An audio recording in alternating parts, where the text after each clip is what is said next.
Wow. Just wow. That was a good episode of SmackDown, ladies and gentlemen. Good evening to you. What is up? My name is Daniel Cody, and I am the host of the Dan E Show, where I give commentary and reviews on all things wrestlings. Let's get started. What a show! What a show! Let's get started with tonight's opening event. So tonight we opened up the show with Sonya Deville, WWE official, coming out tonight and demanding consequences for Ronda's actions last week, injuring her left arm, calling for suspension and for her to be fined $100,000. Sheesh! That's a lot of money. However, it doesn't go her way because Adam Pearce, who apparently people like more than Sonya, comes out and says, according to Mr. McMahon, that there will be no suspension and there will be no fines because apparently Mr. McMahon hates when people use or abuse their power. Ain't that the pot calling the kettle back? But either way, Mr. McMahon doesn't like abuse of power. Let's go back 20 years. But either way, Vince doesn't like abuse of power and demands that Sonya stop her crooked ways or else she's fired. So, which meant that Sonya could not interfere in the women's championship match. Oh, God, I can't wait to talk about that. Which consisted of Charlotte Flair versus Naomi. However, while Sonya can't lay a hand on Naomi, it doesn't say that Naomi can't slap the taste out of Sonya, and Naomi slap sent Sonya's hair wrapped all around her face like a mummy. Moral of the story is, God don't like ugly. Last week I talked about SmackDown having what was called SmackDown shorts, and some of you who watched my review said that last week was one of your least favorite episodes because it didn't seem as exciting. This week was another story.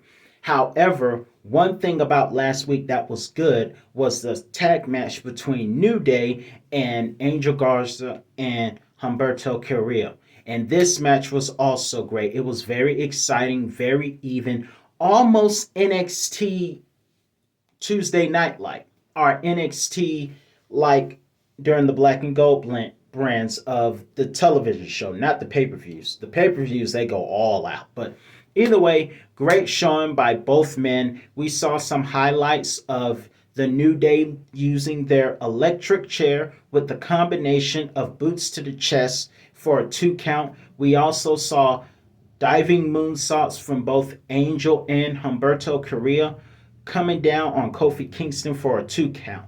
And as great as those highlights were, last week was good as far as the match, what tag match was concerned. This week was also good, and it would end off with Carrillo rolling up Kofi Kingston for the win, which means now we got an even match. Last week in an epic tag match, it was the New Day. This week it was God's so-called gift to women. Speaking of, the great Khali is going to sue you for stealing his sketch in that kiss cam. Get your own content. Get your own sketches. Stop stealing stuff. Either way, we got to have another match next week or at Elimination Chamber to even the score of who is the greatest tag team. And let me ask you guys this question. Is Humberto Carrillo and Angel Garza the next Eddie Guerrero and Chavo Guerrero as a tag team from the Ruthless Aggression era? Let me know your thoughts on that in the comments. As we all know, there will be a Universal Championship match between Roman Reigns and former 2-time Universal Championship holder and now WWE Hall of Famer Goldberg. They will face off. It was set to happen at WrestleMania in 2020, but things happened and things were forced to change. So it's going to happen years later. A couple of years later, should I say, and things are a lot different with Roman Reigns honestly being in God mode and undefeated. And let's get into the interviews. We have Roman Reigns, who with Paul Heyman, and gosh, Paul keeps. Does anyone else not find it a little bit strange that Paul Heyman stares at Roman the way he does? No one is going to say how strange that is. Just, am I the only one that thinks that's strange? He didn't do that with Brock Lesnar. Just stares at him. Ugh. Roman, tell me Roman does not cringe or get uncomfortable at some point and say, "Wise man, please stop staring at me like that. I know I'm handsome, but jeez, that's my wife's job." And this other YouTuber named Demon Diva who loves Roman crazy. But either way, moving forward, let's get on to the interviews. Paul Heyman thinks he's an icon when Michael Cole was actually preferring to Goldberg. And Roman basically said two things that were very interesting. If Roman was in WCW, WCW will still be in business. Let me ask you guys this question. Do you think WCW would be in business if Roman Reigns was actually wrestling at the time? Let me know your thoughts on that. Also, Roman goes on to say, that he's gonna Goldberg. Okay. Bill Goldberg responds in his own interview with Michael Cole, saying that he loves Michael Cole like a brother. But Goldberg answers a very big question that many fans, including myself, ask. And that question is, has Goldberg had way too many comebacks? Or as was said, is this one comeback too many? Good question. Because here's the thing. Goldberg last year with Drew McIntyre put on a great match. But it was short and Drew won. And Goldberg puts on some of the best short matches ever. Goldberg could fit very perfectly in this era when you have so many SmackDown short matches. But tonight was not full of those, thankfully. It was amazing.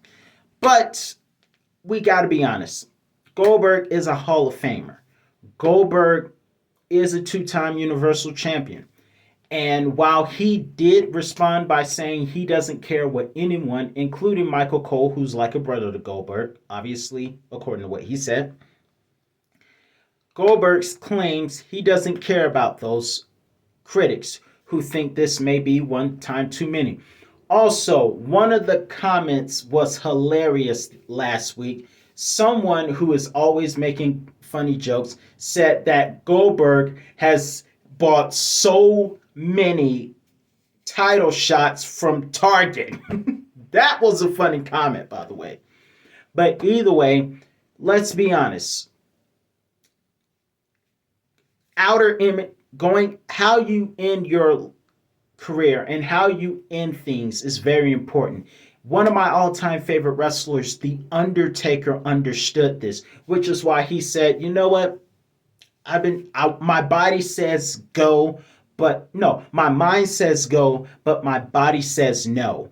And the question is Goldberg lying to himself?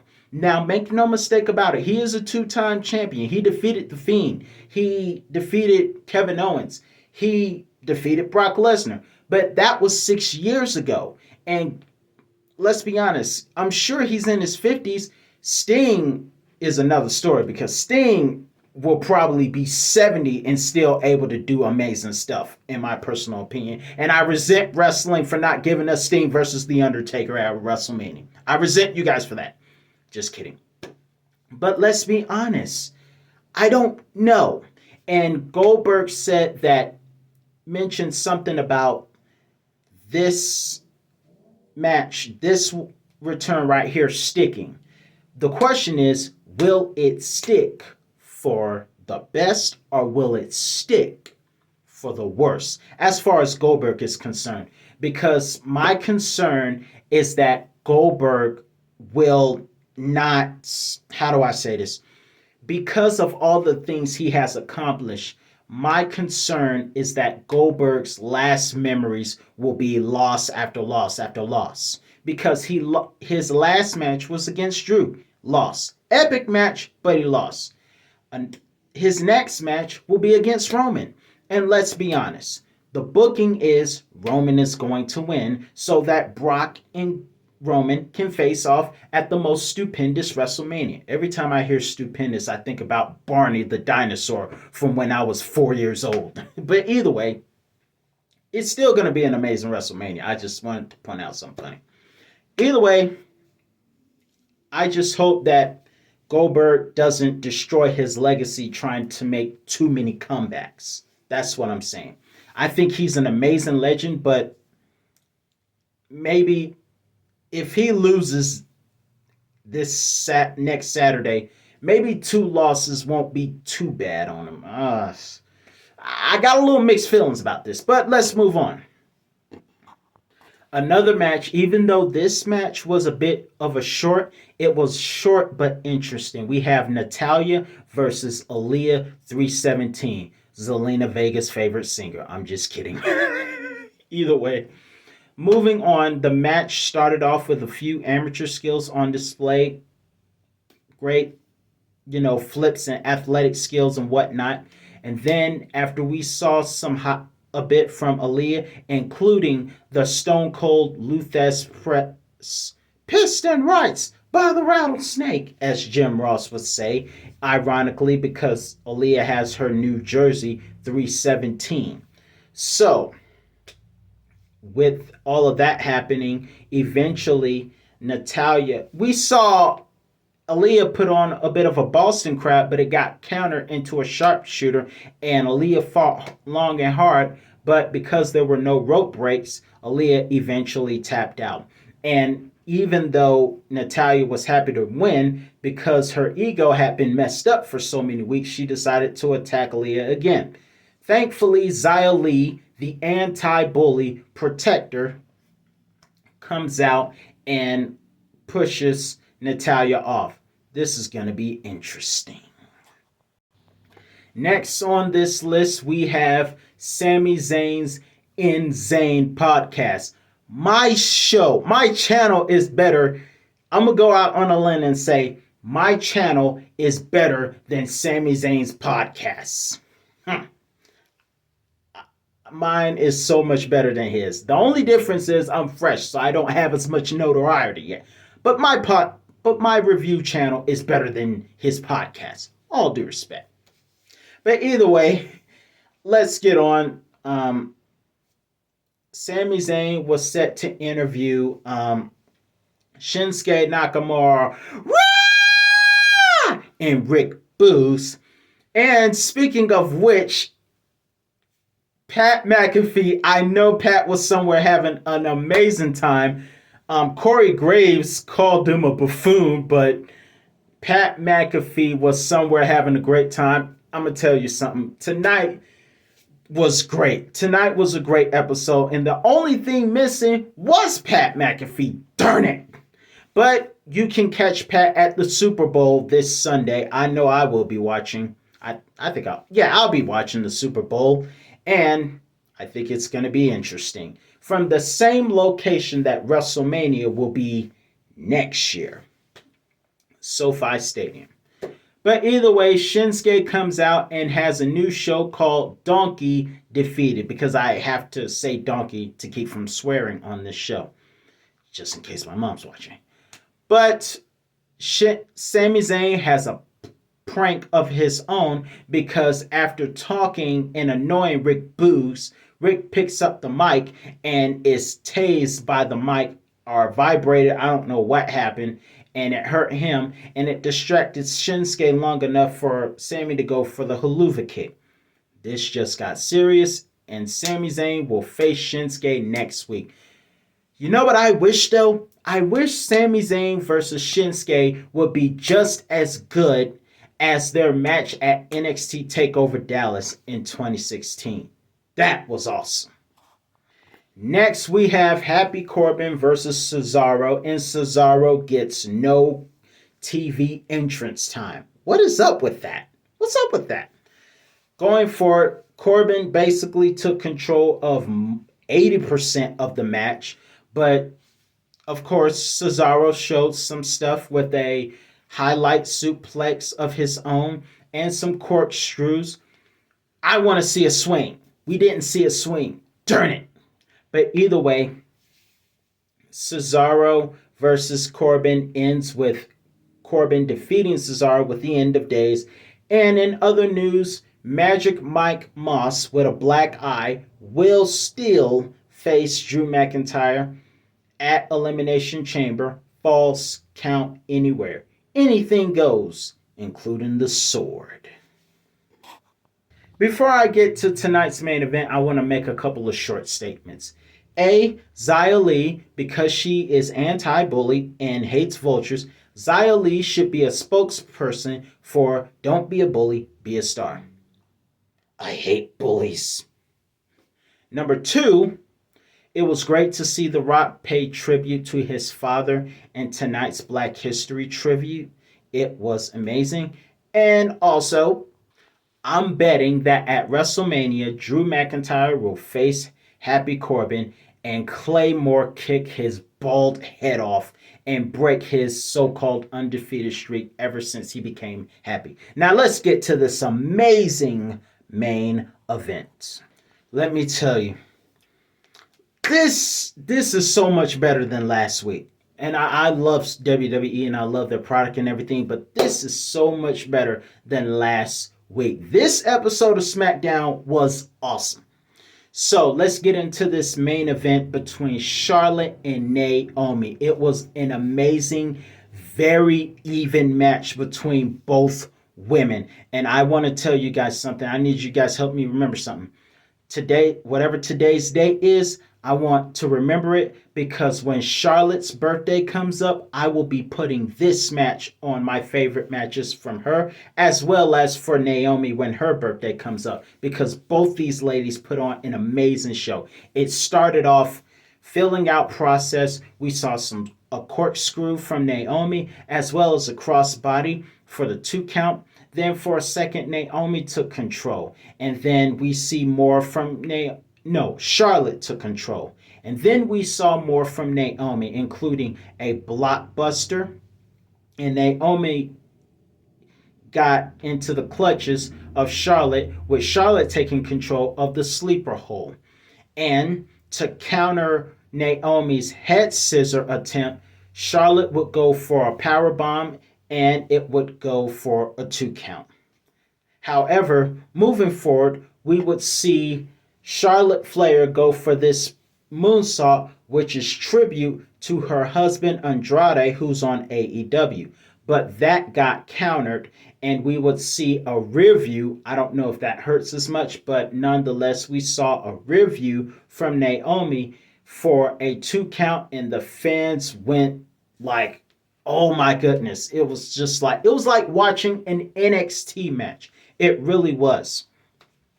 We saw Naomi go for a split leg moonsault the first time. It failed. It got successful the second attempt. We would also see in the end, Naomi would go for a rear view, which would be countered, and then a natural selection, and Charlotte Flair would retain her women's championship. Then after the match was over, an amazing 5-star match, by the way, Sonya Deville would come in and mock Naomi, only to get attacked by Naomi and ambushed by Charlotte. Thankfully, another person who doesn't like bullies is Ronda Rousey, who made a beeline to the ring and miraculously didn't slip and fall. But she made a beeline and fought off Charlotte, and Sonya, I apologize, was like, oh no, please, please, please, my left arm's hurt. And Ronda was like, okay, I'll break the right one. But Charlotte rescued her. And the build-up for Ronda and Charlotte is very interesting, but Sonya escapes without getting both her arms injured. So, to me, this was a great episode of Friday Night SmackDown. What do you think about the episode yourself? What was your favorite moment? Let me know about your reviews. And also, let me know if my show is better than Sammy's, because I think it is. But either way, that's all the time I got for you today. I'll be back with another review on all things wrestling. See you soon, folks.